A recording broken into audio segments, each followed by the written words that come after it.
en Fase Experimental, con Aarón del Campo y Teresa Rayón. Amigos de la ciencia, bienvenidos a un programa más, el 6º de esta nueva temporada de En Fase Experimental, que como siempre nos podéis escuchar cada 15 días en radioxlondres.com, y nosotros estamos encantadísimos de poder acompañaros e ilustraros y mostraros toda la ciencia que hacen los científicos españoles aquí en el Reino Unido, porque eso os hablamos como cada 15 días de la ciencia española hecha en el Reino Unido, y como cada 15 días pues me acompaña, viene a nuestra nave galáctica y me acompaña y me hace la vida más fácil y más simpática y más iluminada, mi querida y maravillosa Teresa Rayón. ¿Cómo estamos, ¿Cómo estamos hoy? Estamos que lo tiramos. ¿Sí? Estamos contentos, estamos felices. Ha salido el sol en Londres, hace buena temperatura. Ha llegado el verano, Ha llegado el verano, vamos en camiseta manga corta. Los días son larguísimos. Ya se puede ver PIMS y todas esas cosas. Esto es perfecto. Que nada, antes de meternos al tema, no te he preguntado, ¿tú qué tal estás? Pues yo estoy muy bien aquí, bien? con ganas de hablar de ciencia. Con ganas de hablar de ciencia, como cada 15 días, como me lo dejas a huevo. Como cada 15 días en Fase Experimental, en radioxlondres.com, y nos podéis escuchar. Ahí tenéis el podcast, los martes y jueves y sábados de 3:30 a 4 nos podéis escuchar. Y si no, pues como siempre digo, os bajáis el podcast, lo bajáis al móvil, lo tenéis allí en vuestra... Al lado de todos esos vídeos estúpidos que mandan del WhatsApp, pues también tenéis un programa de ciencia muy interesante. Que suene la ciencia. Que suene la ciencia, como dice Teresa, y nos podéis escuchar. Y si no, pues también en la página de la CERU, que nos va a decir Teresa ahora mismo. www.shruk.org, creo. Sí, lo has dicho perfectamente. Pues nada, te avanzo, vamos a tener al doctor Javier Escudero, que nos va a hablar desde Edimburgo, nos va a hablar del estudio a través del electroencefalograma de cómo solucionar, creo, una de las enfermedades más crueles que existe, que es el Alzheimer y también la epilepsia, y cómo están estudiando eso en la Universidad de Edimburgo, concretamente en el Departamento de Ingeniería. Y en temas más mundanos o más galácticos, diría yo, como siempre, pues intento sorprendente cada semana. Me da miedo cada vez que me intentas sorprender. Miedo te da. Pues espérate al final del programa. Bueno, te voy a contar. Esto es principalmente dedicado a nuestro querido Carlos Bricio, que es nuestro técnico al cual saludamos. Hola, Carlos, ¿cómo estás? Carlos. Ahí está, Saluda, Carlos. Nos está saludando. Realmente está jugando al Candy Crush mientras estamos... Es como una ministra más. Está jugando al Candy Crush. Bueno, que fue ayer. Ayer fue el Día del Orgullo Friki. Ah, muy bien. ¿Y tú sabes por qué fue ayer el 25 de mayo? ¿Por qué fue el Día del Orgullo Friki? Que soy un poco friki y lo sé. Y lo sabes, pero yo sabes que cuéntanoslo. Me gusta hacer esta conversación nuestra. Fue el día que se estrenó Star Wars en las pantallas estadounidenses. Ah. Y concretamente se cumplió el 40 aniversario de Star Wars. Ah, eso no lo sabía. ¿De la primera? Desde que se emitió por primera vez en un cine. Desde que conocimos a Chewbacca. Chewbacca. El mejor. O Yoda. Yoda, te quiero. Te queremos todos. Excepto la última película, que no me gustó. No, a mí me gusta mucho. A mí no me gustó. La de Rogue One sí, pero la anterior, la de... Ah, pues a la última, ¿tú? Ya, pero es que como ahora van así... ¿Qué tal liado? Hay que hacer ahí una especie de grafo. Sí, es una cronología compleja. Una cronología para ver qué película es la primera y cuál es la tercera y la cuarta y la quinta, pero bueno, que me enrollo. ¿Qué tiene que ver Star Wars con la ciencia? Pues mucho. ¿Qué hay de ciencia real? Ficción. Ciencia ficción, pero ¿qué hay de ciencia real en Star Wars? Ah, pues no sé. Pues a ver, mucha ciencia que digamos no hay. El señor Lucas, hasta luego Lucas, no tuvo mucho en cuenta los principios, tenía que hacerlo, lo siento. No tuvo mucho en cuenta los principios científicos, ni trajes presurizados, ruidos en la nada, ruidos en la microgravedad, atmósferas que no producen rociamiento al entrar en ellas, pues todas esas cosas que los que nos gusta la ciencia sabemos y que pues el señor Lucas se lo pasó por el guión.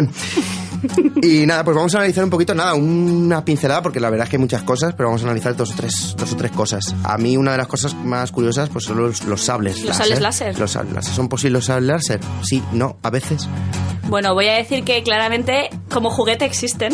Como juguete existe, sí. Si esto vale, si te vas a Pero si te dan en la cabeza te hacen daño, no te la cortan. Claro, lo que pasa es que los láser son un poco peligrosos, ¿no? Sí, no. A ver, vamos a ver, el sable láser, pues en sí, como está pensado, pues no. Pues el sable láser es uno de los iconos de la saga. Es un arma noble, como ya dijo Obi-Wan Kenobi.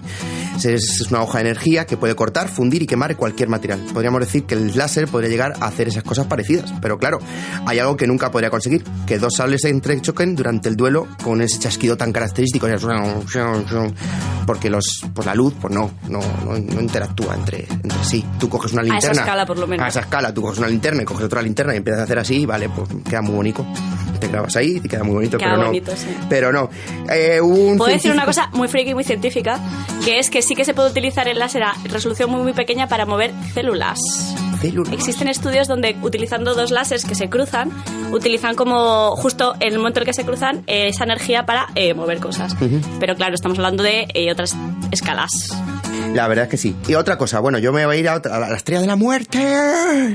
La Estrella de la Muerte, ese planeta que iba flotando por ahí, esa nave. Me dice Carlos que no es un planeta, que es un arma mortal, pero era una especie de exoplaneta o era muy grande.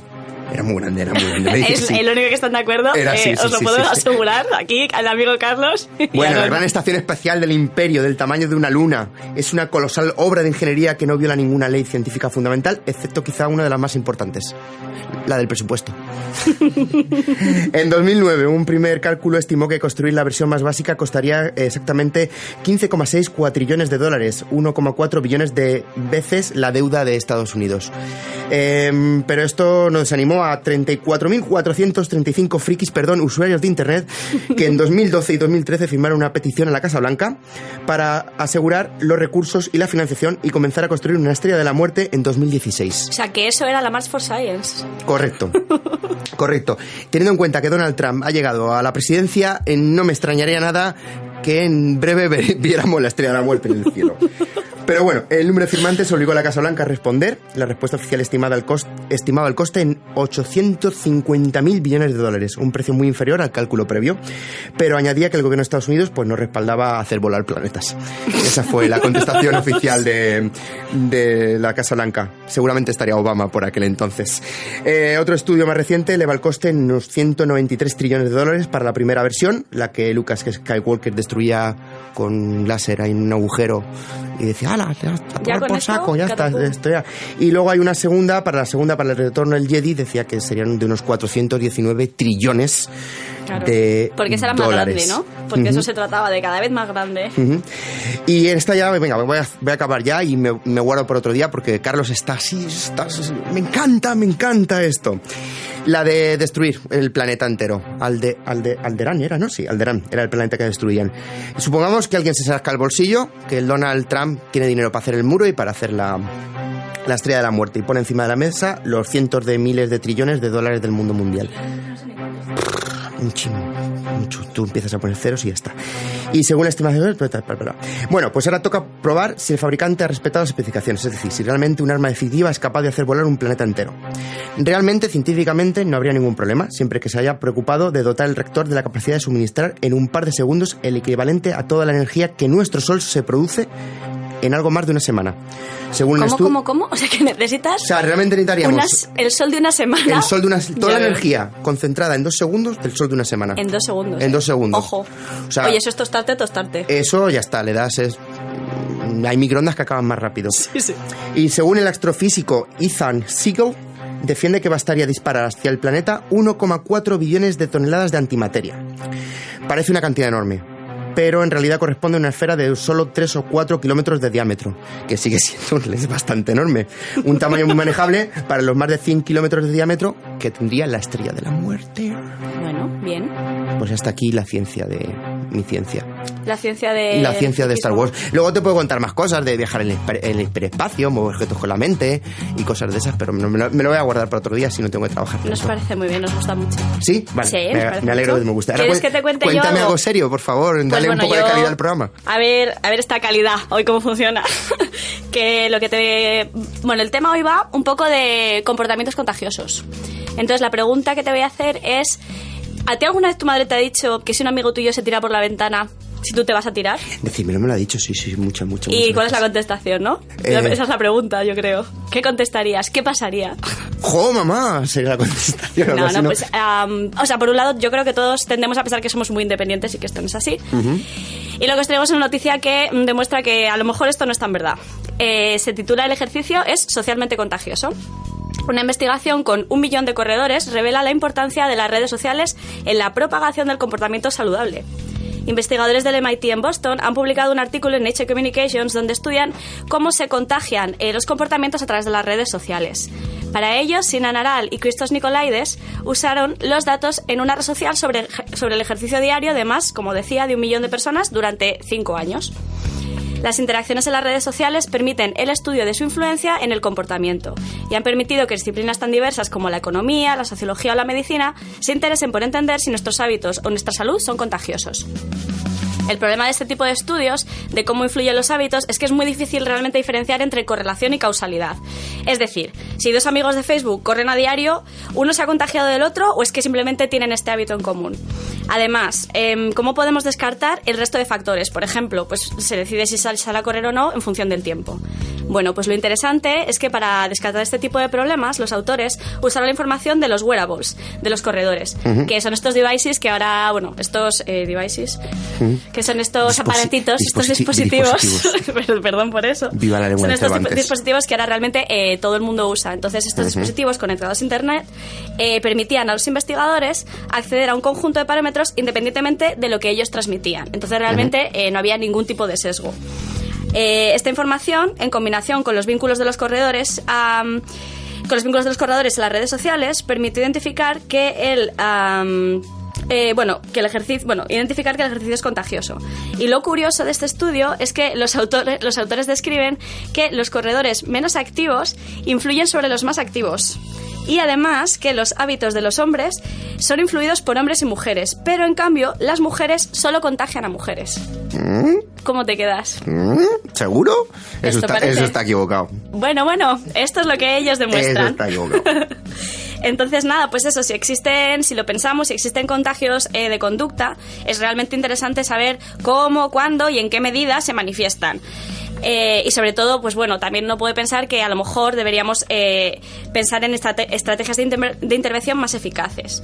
Y luego, lo más importante que dicen los autores es que los diferentes subsegmentos, subgrupos de la población reaccionan de manera distinta a la influencia social, con lo que esto indica que unas políticas hechas a medida para diferentes tipos de personas en diferentes subpoblaciones serán mucho más efectivas que las políticas dirigidas al promedio de la gente.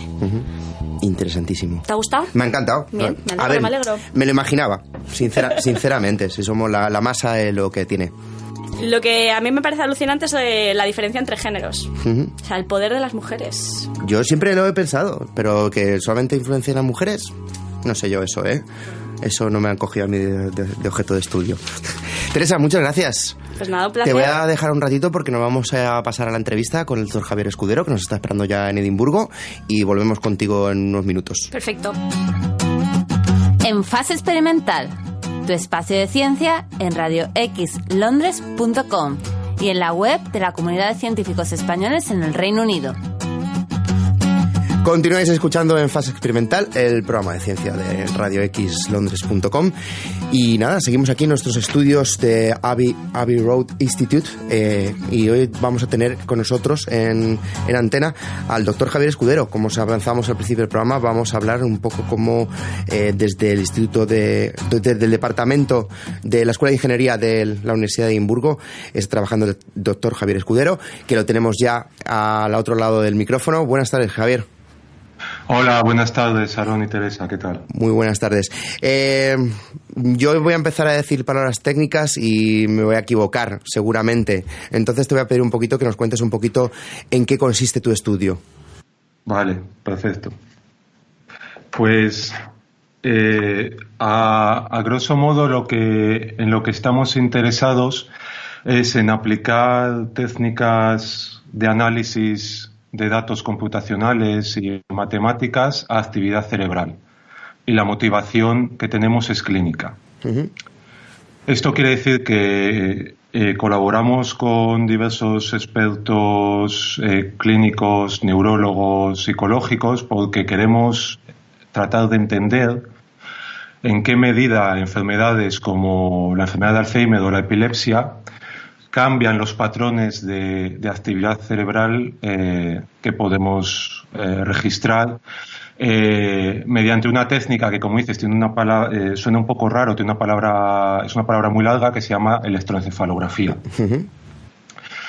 Pero quizás lo que sea más común, porque se haya visto quizás en películas o en las series, es la electrocardiografía, que eso es cuando a uno le ponen electrodos con cables sobre el pecho y se ve la típica señal del corazón, que por ejemplo en las películas está siempre asociada con el típico bip, bip, bip, con ciertas formas de onda. Pues digamos que estamos interesados en registrar la actividad del cerebro mediante una técnica similar. Se ponen electrodos sobre la cabeza, en diversos lugares sobre el cuero cabelludo, y lo que pasa es que esos electrodos registran la actividad cerebral de grupos de neuronas del córtex, de la corteza cerebral, que es la capa más exterior. De tal forma que cuando hay partes del cerebro que, digamos, se activan de manera coordinada, generan una pequeña señal eléctrica que podemos medir sobre la cabeza, y esa es la señal, esos son los datos que luego nosotros aquí estamos interesados en analizar para ver cómo cambian con la enfermedad. Tú eres ingeniero en telecomunicaciones. ¿Cómo acaba un ingeniero de telecomunicaciones? Porque, no sé, en un imaginario colectivo podemos tener que un ingeniero de telecomunicaciones es telecomunicaciones, ¿no? Antenas, cables y cosas de esas, y al final acabas analizando el cerebro. ¿Cómo va tu carrera hacia el análisis clínico?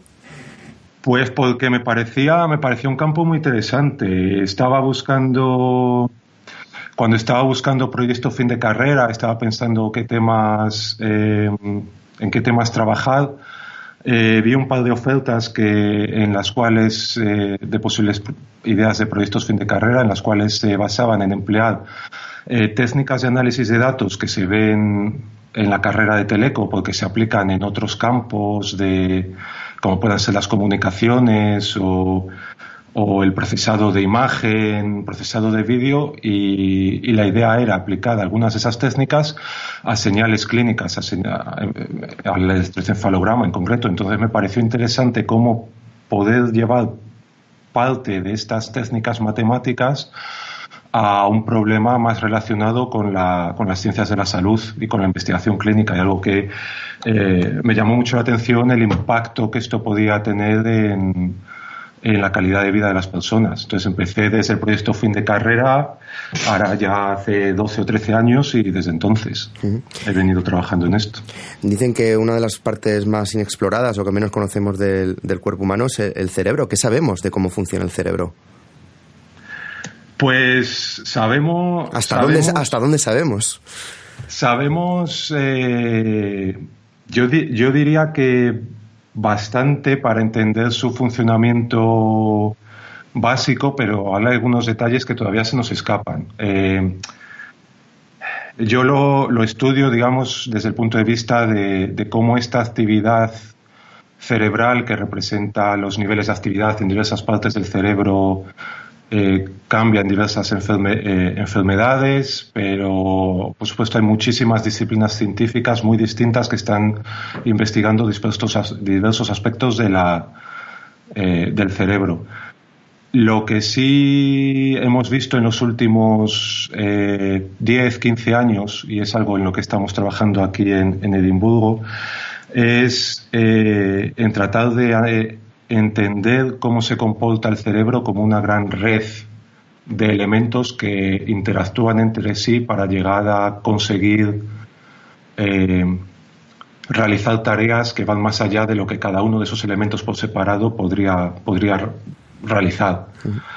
Entonces hay mucho énfasis en estudios de lo que se llama ahora conectividad cerebral, que vienen a investigar cómo diversas partes del cerebro están conectadas, cómo se interrelacionan entre ellas. Entonces eso parece que es un campo bastante, aún creciente y expandiéndose, pero que parece que es bastante prometedor para tratar de entender cómo funciona el cerebro. Yo algo del tema sé de los electros y poner cablecitos en la cabeza. ¿Cómo tomáis los datos? ¿A los pacientes los sometéis a estímulos? ¿Están en reposo? Explícame un poquito eso. Pues ahora mismo estamos trabajando con datos que proceden tanto de reposo como de estímulo. Quizás porque, bueno, ambas situaciones de registro de datos tienen sus ventajas y sus inconvenientes. Por ejemplo, el registrar, digamos, pacientes en reposo es algo que hemos estado haciendo en colaboración con los colaboradores clínicos que tenemos, por ejemplo, en el área de epilepsia, aquí en un par de hospitales en Edimburgo, y esos son registros en reposo porque simplemente se toman los datos tal cual se tomarían, digamos, en el registro más básico desde el punto de vista clínico del electroencefalograma o del EEG, como lo llamamos a veces. Uh-huh. Por otro lado, en el área de investigar enfermedad de Alzheimer, estamos colaborando con otros investigadores que están registrando datos asociados a tareas, a estímulos, como dices. Uh-huh. Entonces, a los voluntarios se les presentan figuras, por ejemplo, en la pantalla de un portátil durante un muy breve periodo de tiempo, y ellos tienen que memorizar esas figuras, las formas, los colores que tienen. Las figuras desaparecen y tras un par de segundos las figuras vuelven a aparecer y son las mismas o distintas. Entonces, la tarea que tienen que realizar los voluntarios es precisamente la de intentar memorizar y recordar esas figuras.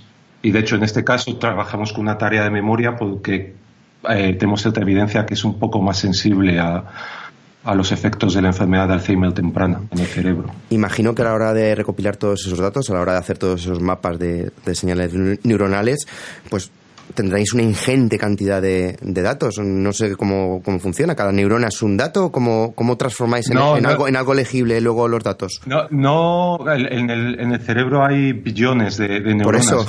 Por eso. No somos capaces ahora de registrarlas todas y cada una de ellas, ni mucho menos.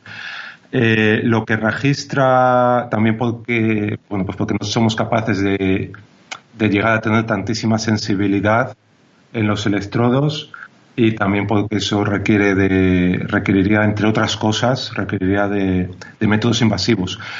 Una de las ventajas que tiene el electroencefalograma, y por lo cual nos parece que es una técnica bastante prometedora, es que es no invasivo, totalmente no invasivo. Es seguro, no causa ningún tipo de dolor en el paciente, no hay que realizar ningún tipo de procedimiento quirúrgico. Son simplemente electrodos que se ponen sobre el cuero cabelludo, sobre la piel de la cabeza, a veces con un poco de gel.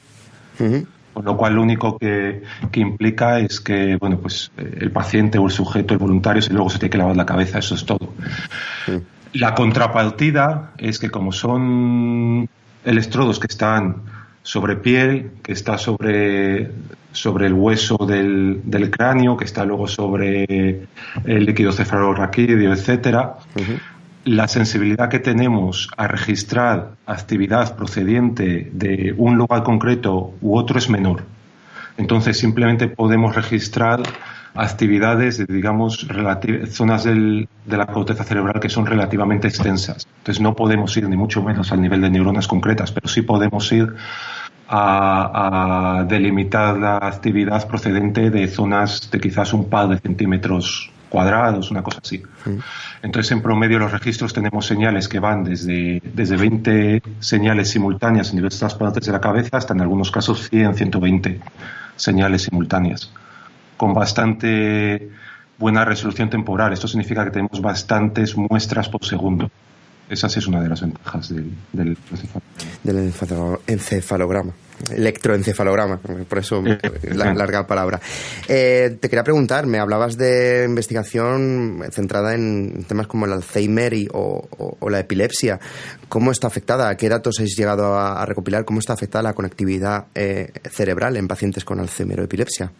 Pues nos centramos en conectividad cerebral porque creemos que es muy relevante en ambos casos, pero por situaciones opuestas. Sí que existe evidencia y existe un cierto consenso en el campo en que el cerebro necesita que diversas regiones de él intercambien información para que el cerebro funcione correctamente. Entonces necesita que haya un cierto nivel de sincronía, de conectividad y de intercambio de información. Si este nivel de conectividad empeora o disminuye, digamos que el cerebro, entre comillas, funciona mal. Y esto es lo que vemos en la enfermedad de Alzheimer. Se ha postulado que precisamente como diversas partes del cerebro están menos conectadas, no son capaces de integrar información entre ellas, y eso conllevaría los déficits cognitivos que aparecen en el Alzheimer. Pues que alguien no sea capaz de recordar ciertas cosas, que no pueda realizar tareas cognitivas que de otro modo serían normales, precisamente porque el cerebro falla al integrar información entre diversas áreas. Entonces la conectividad cerebral está afectada, se pierde en Alzheimer. En epilepsia, cuando se sufren ataques epilépticos, que es, digamos, la característica principal que define la epilepsia o todas las enfermedades que se definen como epilepsias, lo que ocurre es precisamente lo contrario. Es que existe una hipersensibilidad, una hiperexcitación en la actividad cerebral, de tal forma que la actividad cerebral de partes del cerebro que no debería estar tan sincronizada se sincroniza mucho de golpe, se sincroniza demasiado. Entonces se empieza a generar actividad cerebral que es anormal, está tan sincronizado, se produce como una especie de realimentación positiva y el sistema se excita demasiado y entonces se generan los ataques epilépticos así. Uh-huh. Entonces son dos enfermedades que están en los extremos opuestos de los niveles de conectividad, pero que precisamente están relacionadas con ella por ese motivo y generan son manifestaciones clínicas muy distintas. Ya sabes que a los periodistas nos gustan los grandes titulares, los titulares rimbombantes y todas esas cosas, que últimamente hemos leído bastante en prensa que la cura, o por lo menos la búsqueda de una solución al Alzheimer cada vez está más cerca. En tus propias palabras, en tu propia opinión, ¿estamos cada vez más cerca de una cura del Alzheimer o no? Se están dando pasos, pero es un problema muy difícil porque precisamente, como digo, vamos conociendo cada vez más del cerebro, pero todavía no sabemos muy bien cómo funciona a nivel molecular, a nivel de circuitos neuronales, de actividad neuronal concreta. Entonces sí que es cierto que de vez en cuando aparecen noticias esperanzadoras de ensayos clínicos que parece que han tenido éxito en etapas tempranas, pero yo creo que se está avanzando, pero hay que ser también un poco cauto sobre este tema. Yo confío en que logremos batir a la enfermedad de Alzheimer como se está logrando con otras, pero bueno, se requiere de tiempo, de inversión y de un poco de paciencia. Se está avanzando, pero todavía queda camino por recorrer. Me lo traes tú a colación, a todos nuestros invitados le hacemos la misma pregunta. ¿Tú crees que tu investigación podría haber sido hecha en España o es algo que ahora mismo no te hubieras planteado en ningún momento? La investigación como tal, al final lo que realizamos aquí en mi grupo en la Escuela de Ingeniería son análisis computacionales y matemáticos. Entonces, en ese sentido, eso probablemente se hubiera podido, lo que son las tareas en sí, eso se podía haber realizado en España.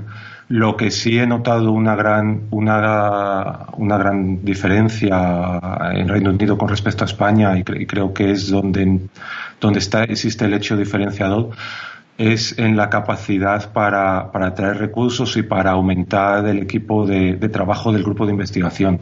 En Reino Unido, desde que me uní a la Universidad de Edimburgo hace 3 años y pico, sí que el grupo de investigación ha crecido bastante y creo que ese crecimiento del grupo de investigación no hubiera sido difícil que se realizase en España.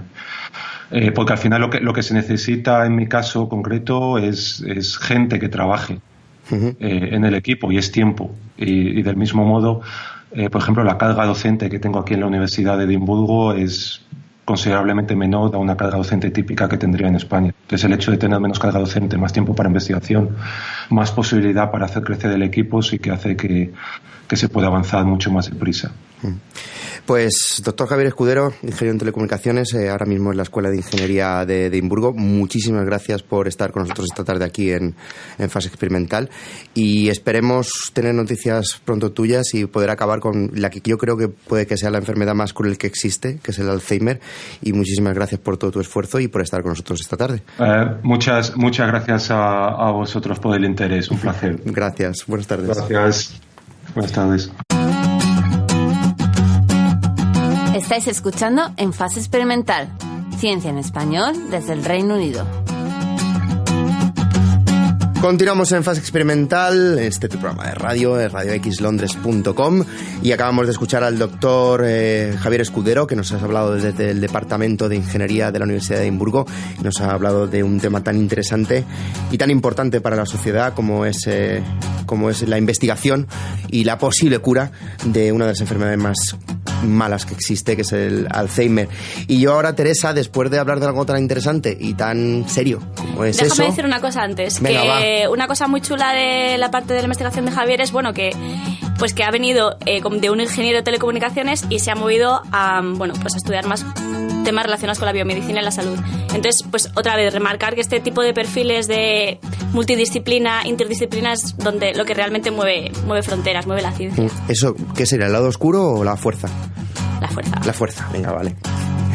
Que lo que te decía yo, que no sé cómo hablará yo del tema de mi chorrinoticia del día. Necesitamos chorrinoticia. Necesitamos una chorrinoticia. Necesitamos irnos con un crescendo. Un crescendo. Me han llegado mensajes hasta del extranjero de que chorrinoticias rule. Claro. Sí, si rock and roll. Te sales. Ahora. Bueno, vamos, me salgo, mira, me lo he casado. Bueno. Siempre, ¿sí? Que, ¿cómo lo hago? Capacidad. Voy a hablar de... ¿El esperma espacial funciona? El esperma espacial. El esperma espacial, pues a ver, ¿qué tiene que ver la ciencia? Bueno, tiene que ver mucho la ciencia con el esperma, evidentemente, pero bueno. Te cuento, uno de los mayores problemas de los viajes espaciales es la radiación a la que se exponen los pasajeros de las naves. Producida por la actividad del Sol o por rayos cósmicos, esta radiación pues puede poner en peligro la salud de la tripulación, pero también la de los futuros humanos, si a bordo llevaran esperma congelado para una supuesta colonización espacial, que estamos ahora a ver si vamos a Marte, no vamos a Marte y esas cosas. Pues con este día en mente, unos científicos japoneses llevan años trabajando en ello, han llevado a cabo un estudio para saber si sería viable conseguir que esas muestras pues fecundaran óvulos con todas las garantías. Su prueba más ambiciosa hasta el momento pues ha sido con ratones. Ha demostrado pues que es posible. Y es que si los seres humanos comienzan a vivir permanentemente en el espacio, la tecnología de reproducción asistida con espermatozoides conservados será importante para producir descendencia. Este estudio, publicado en la revista PNAS, explica que la radiación en la Estación Espacial Internacional, en la ISS, es más de 100 veces más fuerte que la de la Tierra, y la radiación causa daño en el ADN y a los gametos. Para comprobar el efecto en el esperma de esta radiación, en la ISS usaron el de ratones sanos, el esperma de ratones sanos, que se conservó en órbita a menos 95 grados centígrados durante 288 días, más o menos 9 meses. A su regreso, los investigadores de la Universidad de Yamanashi y la Agencia Espacial de Japón, la JAXA, analizaron el estado de estos espermatozoides. Pues como cabía esperar, habían sufrido algunos daños en el ADN. Después fertilizaron embriones in vitro con los espermatozoides de las muestras, tanto las espaciales como las terrestres, dejaron muestras evidentemente en la Tierra y gestaron a ratonas. Los ratones que nacieron de ese esperma espacial pues estaban completamente sanos, igual que los de la Tierra. Todos los descendientes crecieron normalmente hasta la edad adulta, tuvieron una fertilidad normal, fueron felices, comieron perdices, fueron a la universidad, se fueron de vacaciones y todas esas cosas, y todo salió perfecto. Los daños en el ADN no fueron demasiado graves y pudieron ser reparados cuando se fertilizaron por la capacidad de los ovocitos. ¿Será posible esto en el caso humano?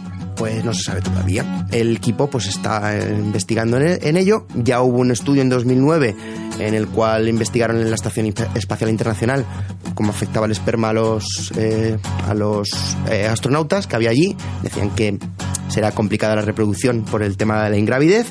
Y en 1960 los rusos ya investigaron con 2 perros en su momento en el espacio y por lo visto les costó. Costó mucho. Esta tiene miga, es muy interesante. ¿Has visto? De vez en cuando, yo te lo digo... Que voy a decir que para fertilizar también hace falta el óvulo. Estoy hoy muy feminista, ¿qué le hacemos? No, pero sí, es normal. Es que habría que ver qué tal se comporta congelado de ida y de vuelta. Hace falta la abeja y la flor. Hace falta esas cosas. Bueno, sí, que se puede ir un hombre muy lejos. Si vámonos, que nos afecta el color, Teresa. Sí. Teresa Rayón, muchísimas gracias. Un placer. Siempre, esto es una maravilla. Y como siempre, nuestro compañero Carlos Bricio, que ha estado hoy más contento que nunca con esto de Star Wars. Gracias. Y nuestra compañera Ruth García, en la producción, y el que os habla, Aarón del Campo. Recordar, cada 15 días en Fax Experimental, vuestro programa de ciencia con los científicos españoles en el Reino Unido. Y nunca mejor dicho, hoy... Dilo conmigo, venga, Teresa, te dejo. 1, 2 y 3. Que la ciencia se acompañe. ¿Cómo que la fuerza? Que es el día de los frikis. Es el día de los frikis, venga, 1, 2 y 3. Que la ciencia se acompañe. Venga, hasta luego.